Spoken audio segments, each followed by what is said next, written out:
સુરતના ઉધનામાં પરિવાર લગ્ન પ્રસંગ અર્થે યુપી ગયો અને અહીં તસ્કરોએ ઘરમાં હાથફેરો કર્યો હતો।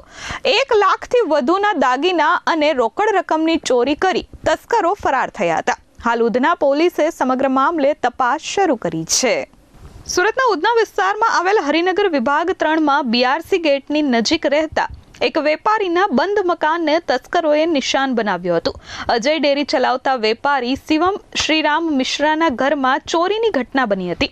તસ્કરોએ ઘરના તાળા તોડી અંદર પ્રવેશ કર્યો હતો અને કબાટ તેમજ તિજોરીમાંથી 1,14,000થી વધુની રોકડ રકમ અને સોના ચાંદીના દાગીનાની ચોરી કરી હતી।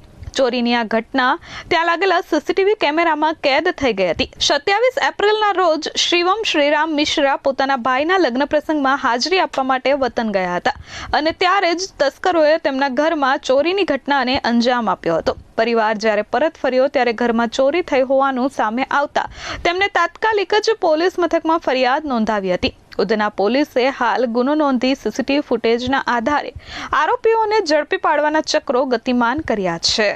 Bureau report S24 news Surat.